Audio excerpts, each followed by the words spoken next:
오늘은 민수기 19장의 말씀을 통해서 우리가 하나님의 말씀을 함께 나누도록 하겠습니다. 오늘 민수기 19장에 나오는 하나님의 법은 이러합니다.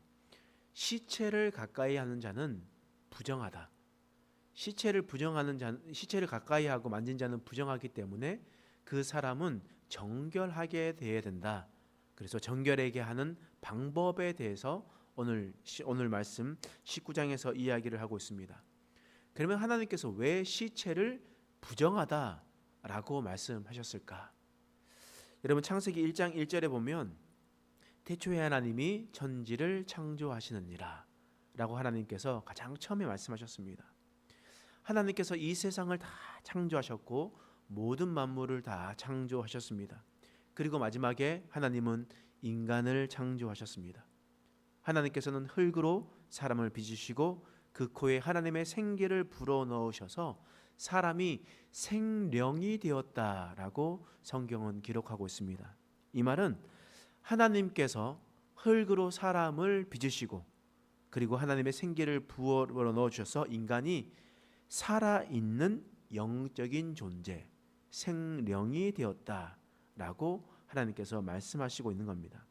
다시 말해 하나님은 인간은 살아있는 영원한 존재, 영적인 존재, 다시 말해서 영생을 가지고 있는 인간으로 창조하셨다라는 겁니다. 인간은 원래는 영원히 살아가야 하는 존재였습니다.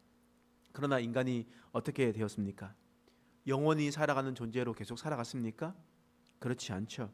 인간이 죄로 말미암아 죽음을 경험하게 되었습니다. 죄의 삭은 사망이라 말씀하셨고 이 열매를 따먹는 자는 무조건 죽을 것이다 라고 말씀하셨기 때문에 영생의 존재가 죽을 존재로 바뀌어버렸습니다. 하나님은 생령으로 창조하셨고 하나님의 생기를 불어넣으셨는데 그 하나님의 생기가 빠져나가 버려서 그것이 시체가 되어버렸습니다. 그러므로 이 시체가 된 것은 하나님의 것을 위반하는 행위였습니다. 다시 말해서 죄에 대한 결과였습니다. 그러므로 죽음이 무엇이겠습니까?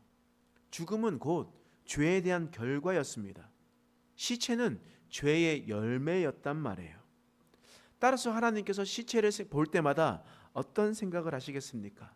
어떤 마음을 가지시겠습니까? 하나님의 생기가 빠진 인간의 시체는 하나님의 보시기에는 그냥 죄의 덩어리일 뿐이었습니다. 그러니 그 시체를 보며 하나님께서 기뻐하시겠습니까? 하나님께서 원래 창조하신 세계는 시체가 없는 세계였습니다.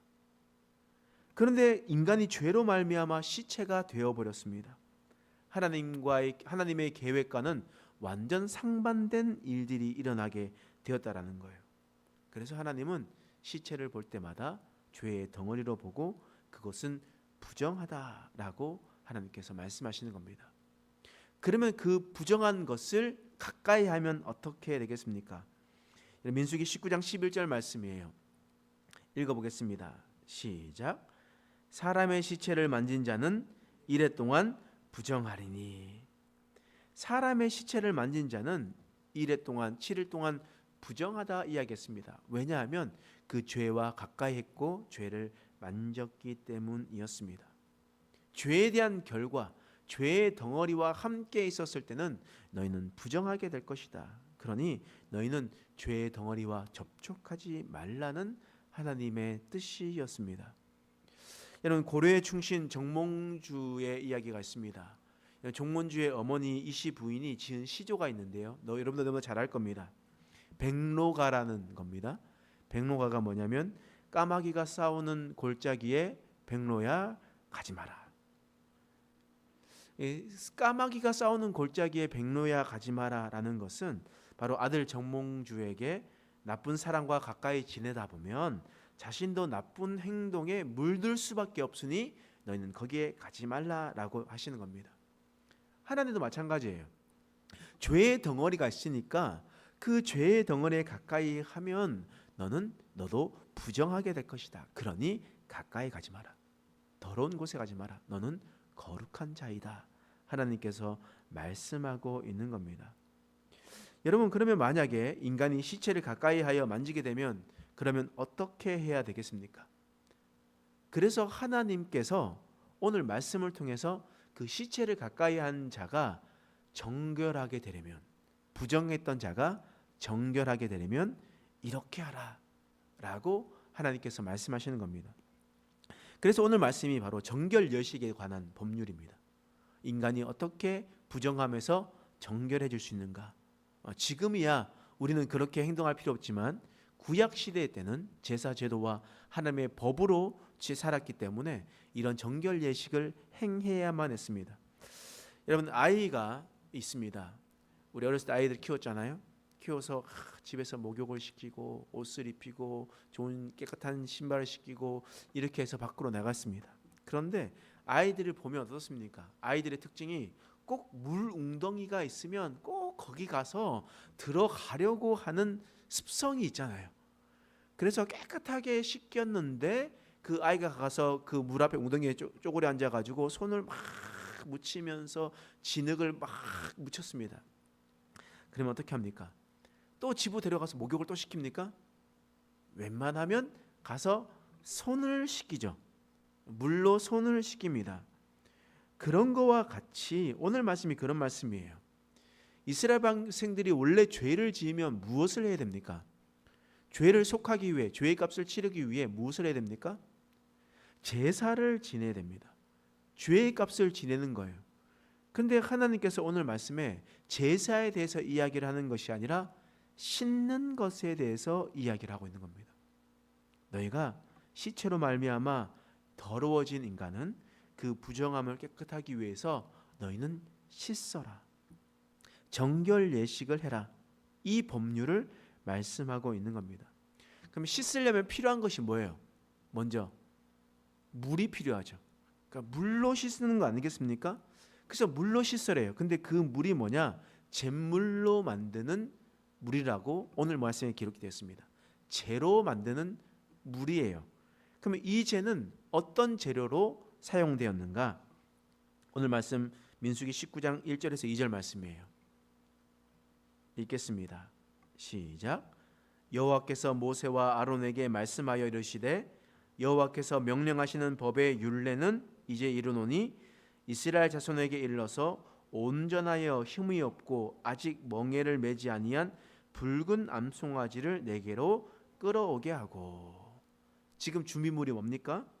온전하여 흠이 없고 아직 멍에에 매지 아니한 붉은 암송아지. 그 암송아지를 데리고 와서 그것을 잡아서 불로 완전히 태웁니다.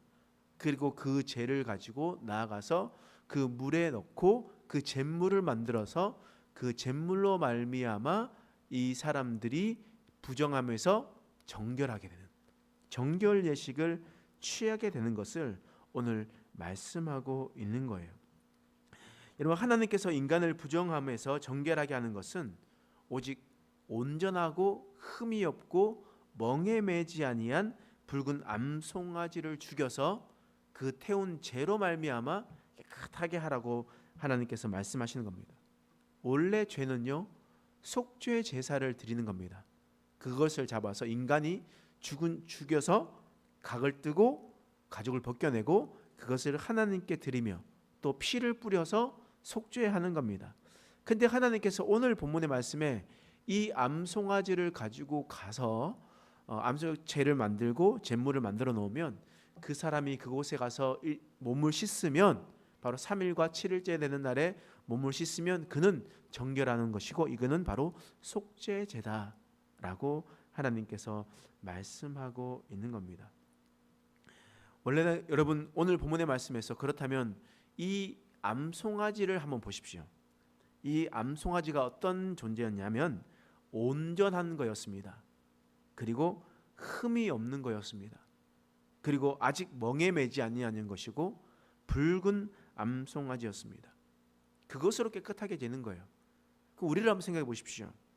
우리는 원래 구원함을 받고 속죄함을 받으려면 어떻게 해야 되겠습니까? 우리도 제사를 드리나요? 그렇지 않죠. 우리의 부정함을 깨끗하게 해주시는 누굽니까? 예수님이죠. 우리의 부정함을 깨끗하게 해주실 분도 예수님입니다. 다른 방법이 없어요. 우리는 오직 한 길이에요. 한 방법이에요. 그런데 하나님께서 뭐라고 말씀하셨냐면 예수님은 죄가 없으시죠. 온전하신 분입니다. 흠이 없으신 분이라는 거예요. 그리고 붉은 암송아지처럼 예수님은 십자가에서 붉은 피를 흘려 주셨습니다. 그리고 그 피로 말미암아 우리는 부정함에서 정결하게 되고 또 우리의 죄에서 속죄하게 되는 일들이 일어나게 되었습니다.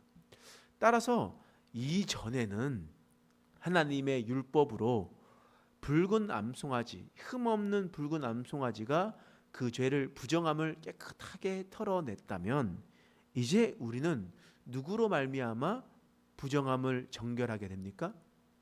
예수님 앞에 나아가야 되는 겁니다.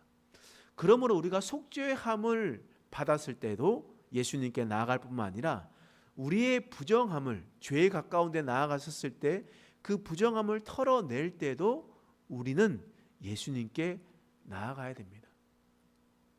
그래서 여러분 생각해 보십시오. 우리가 죄로 말미암아 죽을 자가 되었는데 예수의 십자가로 말미암아 우리는 구원함을 받았습니다. 그래서 한 번이면 되지라고 생각할 수 있어요. 근데 우리는 세상에 나갑니다. 부정한 것들이 많아요.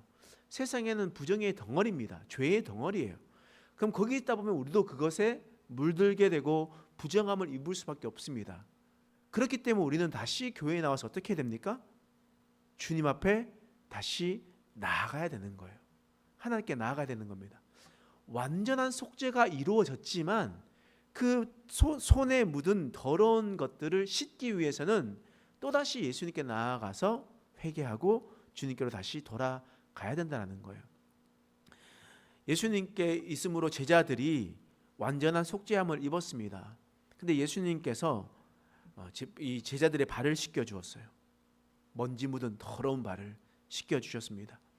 그 씻겨 주었을 때 베드로가 주님 그러지 마시고 제 온몸을 다 씻겨 주십시오 라고 이야기했을 때 아니다. 이미 완전히 씻겨진 자는 더 이상 씻을 필요가 없다. 더러운 부분만 씻으면 된다 라고 말씀하셨습니다. 우리도 마찬가지예요. 우리도 하나님으로 예수로 말미암아 우리는 속죄함을 입었습니다. 구원함을 이미 받았습니다. 예수를 믿는 자마다 멸망하지 않고 영생에 이르게 하겠다고 하나님께서 분명 약속하셨습니다.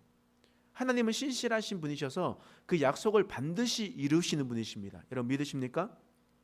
그러나 우리는 그 속죄함을 받았지만 세상에서 부정함을 입으니 우리는 주님 앞에 다시 나아가서 잿물로 물을 씻는 것처럼 예수님께서 발을 씻겨주셨던 것처럼 우리도 그 부정함을 털어내는 작업들을 해야 됩니다.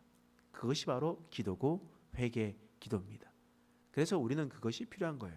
회개 기도로 말미암아 구원함을 입는 것이 아니라 우리의 부정함을 털어내기 위해서 하나님 앞에 나아가서 기도하는 겁니다. 그래서 오늘도 이 시간 기도할 때에 하나님 우리가 이 세상을 살아갈 때 부정함을 입었던 것을 털어내고 우리의 오직 구원자 되신 예수님께만 나아가는 저와 여러분 되시길 간절히 축원합니다. 기도하겠습니다. 하나님 오늘 말씀을 통하여 우리를 새롭게 하신 것을 감사합니다. 이스라엘 백성들이 부정함을 입었을 때에 그 부정함을 씻기 위해서 흠없는 붉은 암송아지를 태워서 죽여서 그것으로 물을 만들어 씻으라고 이야기했습니다. 그것으로 너희는 부정함을 면하게 될 것이다 말씀하셨습니다. 우리에게도 이 흠없는 붉은 암송아지와 같이 십자가에 붉은 피를 흘려 돌아가신 예수님을 주셔서 감사합니다. 이 세상은 죄 가운데 있고 죄의 덩어리지만 우리가 또다시 주님 앞에 나아가 예수님 앞에 나아가 부정함을 정결하게 되고 오직 하나님 앞에 거룩한 백성으로 살아갈 수 있는 우리의 인생 되게 하여 주시옵소서. 감사드리며 예수님의 이름으로 간절히 기도드립니다. 아멘.